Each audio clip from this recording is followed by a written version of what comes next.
Hello!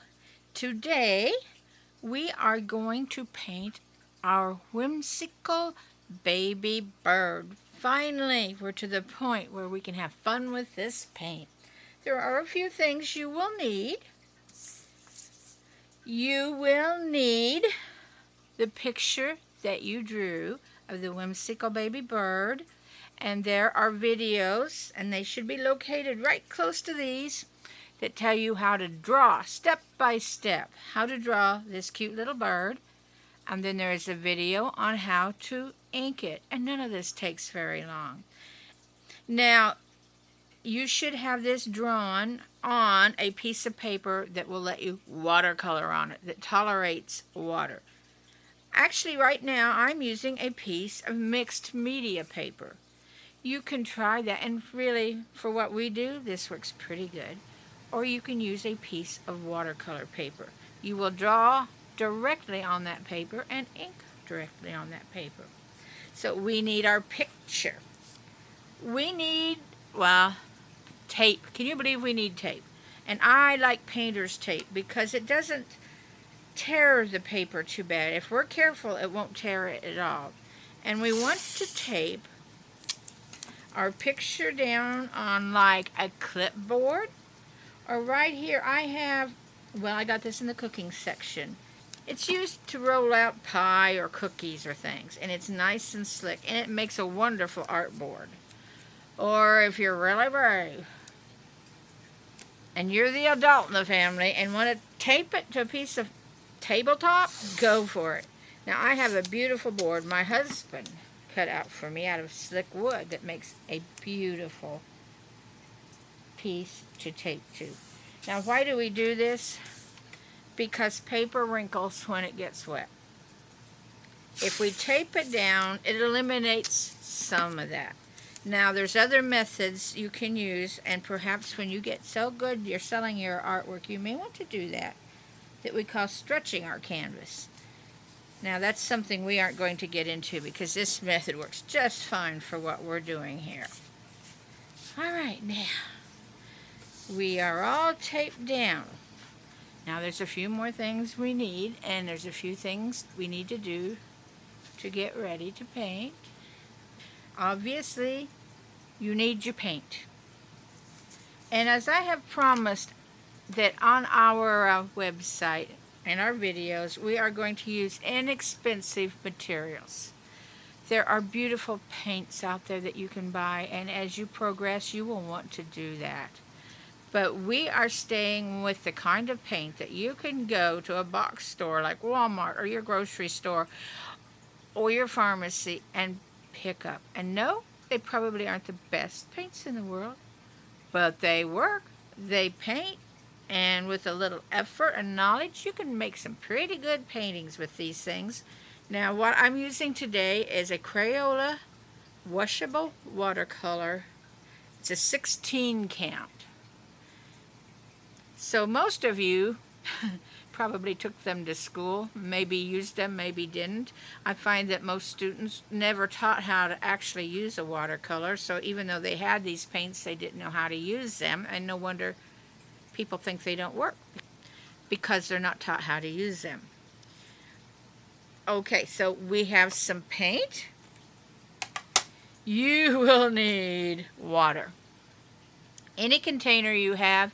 Actually, it's actually good to have 2 containers, like 2 jelly jars or 2 glasses. Although don't use glasses or something that you use in the kitchen, because some of your professional paints are actually toxic. Now, another reason for using watercolors for something that all ages are going to do is that Crayola brand is not toxic, so you don't have to worry about your kiddos if you decide to teach them how to paint. And it doesn't hurt us adults to be careful either. I have one here today. This is one I found on Amazon, and you might like to look up. It's one that's very hard to spill. You notice it has this curved bottom, and I can set it here. I'm an adult, and I still might spill my paint. And if you're teaching your kiddos, they will spill it. We can't help it. So, but any kind, probably 2 for the best, but that will be up to how you paint and what you like to do. All right, what else do you need? You need your brush. And actually, I hate to say this, the one thing I don't like about Crayola is the brush they put in their watercolors. It's no good. This is one thing you will have to go to the store and pick up, but you can pick these up at Amazon. Get you a round brush that comes to a great point, and we'll have a video more on how to pick out a good brush. And if all you have is what's in your crayons, give it a try. Anything else? Yes. It's always a good idea to have a swatch of the set of colors you're using. And that's a chart where we go in and we paint each color we have in our palette so we can see what it looks like dry. And we also have a video on how to make your own swatch. It's very easy. I think that's about it. You need you. And so let's get to painting. Now, I know I went into a lot of extra explanations because these are our perfectly beginners videos on how to paint. Later on, for some of the more in-depth ones, you'll already know all this, so we won't worry so much about that, and we'll have a video about setting up your paint area. So let's go. This part right here that is the body of our bird, we're going to do wet on wet, and it's the only portion that we're going to do wet on wet. And that means we're going to put water on it and then add our paint. And I did forget a very important step. We need to mix up our paint, don't we? This bird is going to be yellow and blue, and we're going to have some red stripes on him and purple wings and purple tail and an orange beak. So let's get those mixed up very quick. And if you haven't watercolored, this can be very scary. And I don't know how many videos I actually watched when I'm trying to learn before someone told me how. Now, this is not something other people do.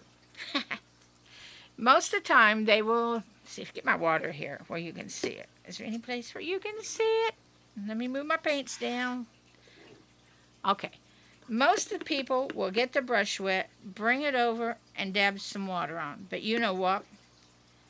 Those of us that perhaps are using the less expensive materials, our brushes don't always bring a lot of water down, and then I get frustrated if I want to have a decent amount of paint. So here's my secret. Get a dropper bottle. Now mine is an old medicine bottle, but you could go to your like Walmart and pick these up. And about 3 drops makes a decent amount of paint for these little ones we're doing, these little pictures. About 3 drops. That's not much, is it? Now, you want to wet down these paints. A spray bottle. Another important thing is just a tiny, tiny spray bottle. Spray all your paints down. I used to think I'd only spray the ones I thought I was using. Then I'd get into a painting and find out, oh, I need that one over there. And what's a little bit of this one? And so spray them all down. It won't hurt a thing to have them all wet. Watercolors dry out and you use them over and over and over and over again. Now, you might want to let this set 2 or 3 minutes. Mine have actually been setting a little while. And I want to decide what blue I want on my bird. And I look at my list and I want this light one here, which is this light blue over here. So I'm going to take my brush. It's been in the water. You do want to get it damp in the water. I'm going to rub on this blue, come over here to the water, and mix it in my water drops. Look at that. This makes your paint last much longer if you're mixing over here. These are called watercolors because this pigment over here is to be mixed in water. Now, pigment is mixed in a lot of different things, like if you're oil painting, that's mixed with something that has oil in it. Now, before you put this on your paper, you want to see if this is the color you want. Just come over here and take a swatch. Look at that. I love that blue. That will work perfectly. So, let's mix up quickly the rest of our colors. Another thing you do need is a paper towel or a rag. After you have used your brush, dab it off on the rag. Go to your water to clean it. Come back and clean it again. Now we're ready to go into another color. So I'm going to mix my other colors real quick here. I'm going to put about 3 drops of water down for each one. See, I used this for another bird the other day, and I already have leftover paint over here. When you do this, just keep it, let it dry, and it's reusable. You don't have to clean it out every time. Just leave it to dry, and you can use it again. You may have to add a little bit to it, which we will be doing. All right, let me get that. Let's go over to our yellow. And this looks like orange, but it's actually a nice yellow. And mix that up. Now I'm going to fast forward as I mix the rest of these.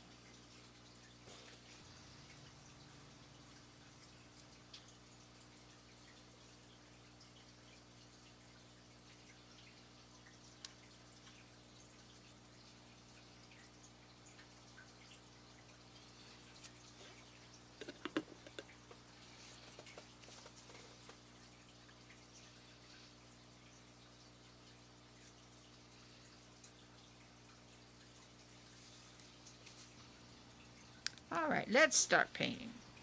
If we forgot something, we'll just stop and mix it, no problem. As I started to say earlier, we're going to do wet on wet. So we're going to do wet paint on wet paper. So get your brush nice and wet and paint your water on the body. Now mine's got a pink tinge to it because my water's already getting a little dirty, but that's not going to hurt right now. That's why you need a container that has clean water in it too. Now, don't get water any place that you don't want paint. The paint will follow your water. So if you go outside the line here, your paint's going to go outside the line too. So it pays to be very careful. And actually, I think this little bit of tinted water is going to be good because maybe it'll show up for you where it's at. All right, wet on wet. We usually like to start with our lightest colors first. So we're going to put the yellow down. So I'm going to go over here to my yellow, and it kind of merged with my orange, didn't it? Let's see how this one will do. That one will do just fine. Get your brush. Can you see it? I can't get my water and my paints in the same area. Okay, dip your brush. Come and just dot into the breast area of your little bird. He's going to have a yellow breast. And up here around his eye. And you see how that paint is moving around? Isn't that neat?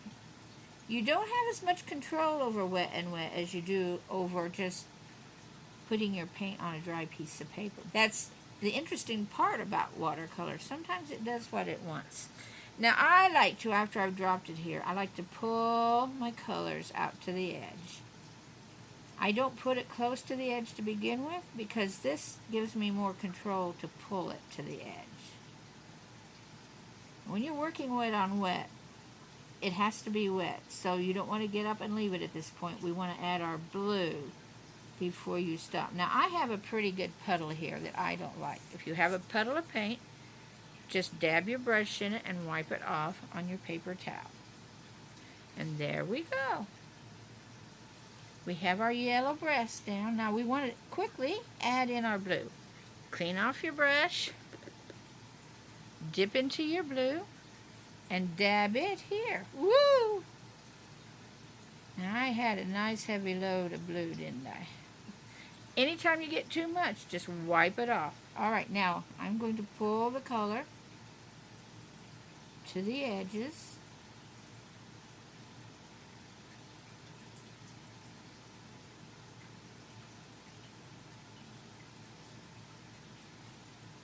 And it's okay. In fact, we want the blue to meet the yellow because it will merge and you'll get a little bit of green there probably.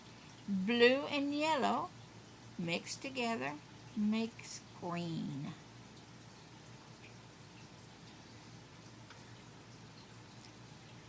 Just watch them merge. It's so interesting.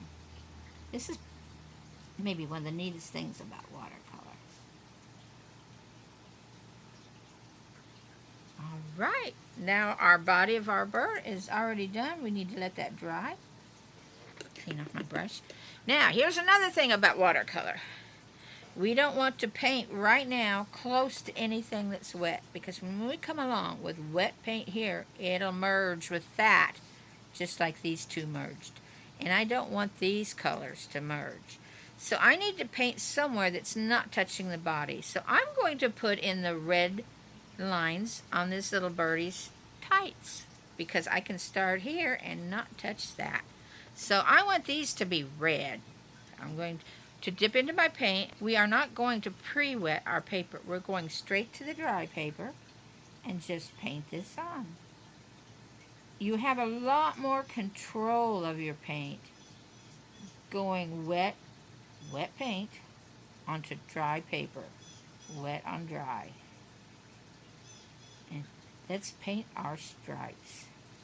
Now, for the sake of time, I am going to speed up my painting. Now, don't you paint as fast as you see me being sped up, because that is technology at work. We humans don't work that fast, and you won't do a good picture if you work that fast.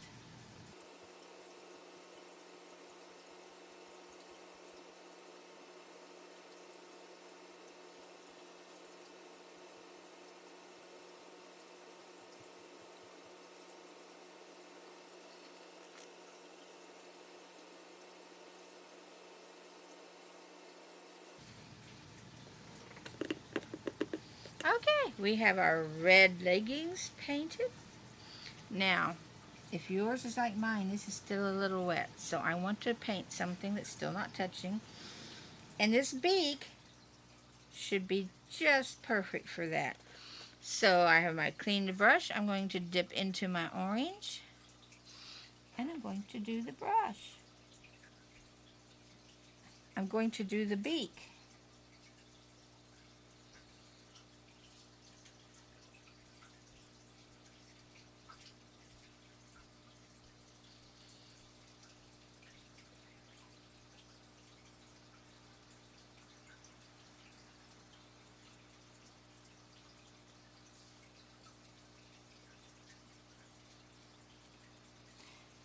Again, when you have little puddles you're pushing around, just dab them and wipe them on your paper towel. There we go.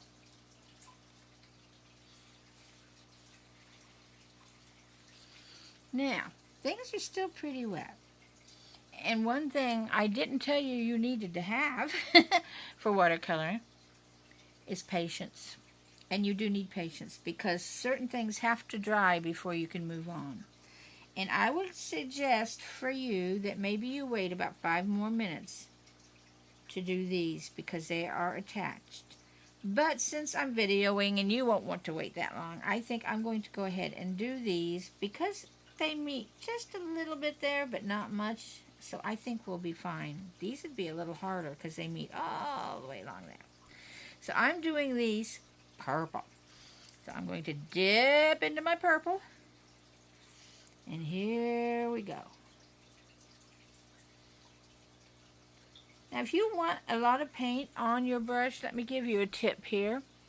Kind of on the side of the brush. Lay it kind of on the side. Give it a little roll. And that will pick up a lot of paint. Now, that might be more paint than we want on these feathers. Let's see. Look at all that paint I got. So, you'll have to learn your brush. And at first, if you want, stay away from your edges until you lay down most of that paint, and then you can come along and pull it to the edges.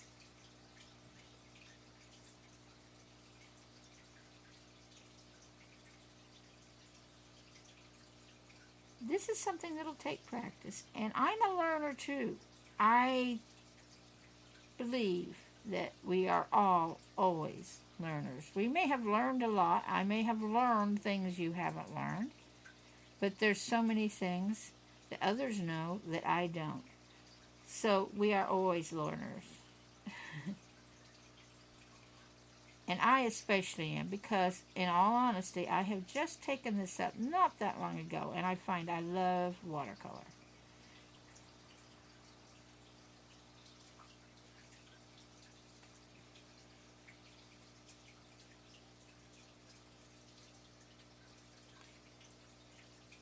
This little bird does not take very long to paint. He takes longer to dry than he takes to paint.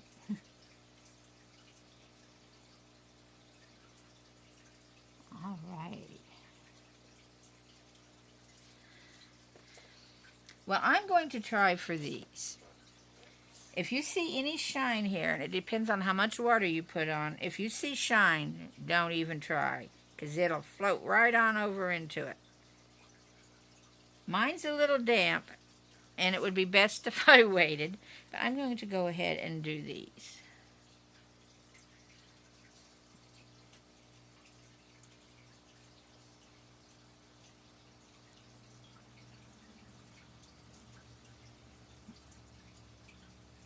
And as you see, I do paint different than a lot of people do.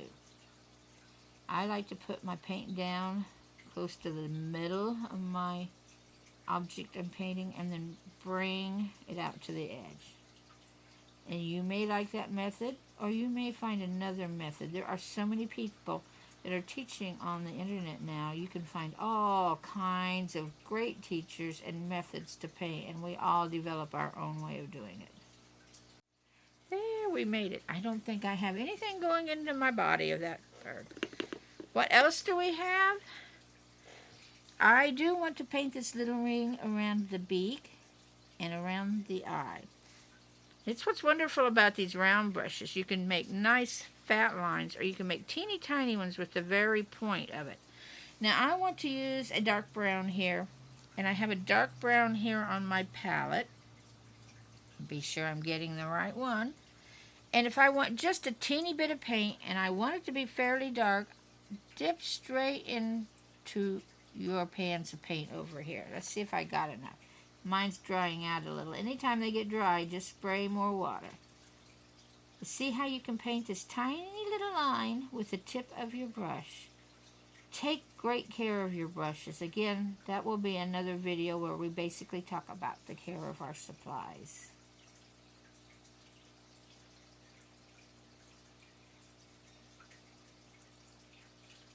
Just a little bit more.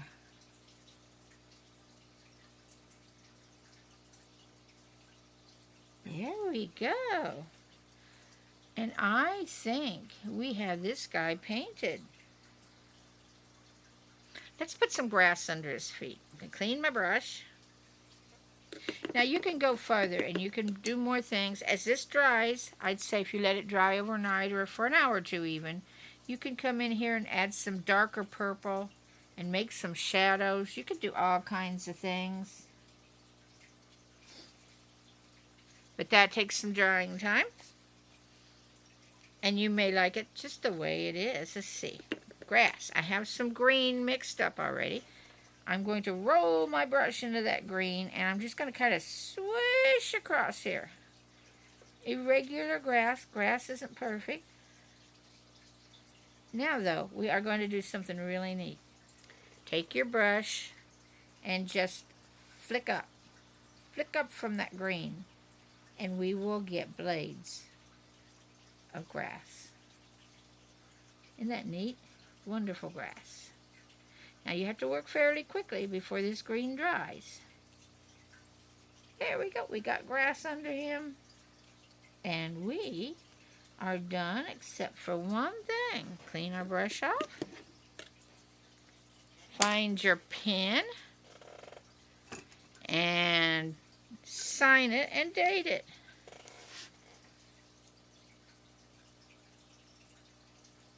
And I like to have the date on there. This is, here we go. Well, I hope you enjoyed this. There's one more step you should do. Every time you're done painting and ready to quit, clean your brush, lay it flat, don't leave it in your water. Never leave your brush in your water. It will destroy that great tip you have there. Just take it out, dry it off, and lay it somewhere safe and let it dry.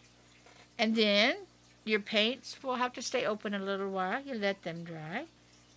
Empty your water, put your things up, and your painting station will be ready for the next time. Well, Well, I hope you enjoyed painting this cute little guy with me, and we will see you later. Bye-bye.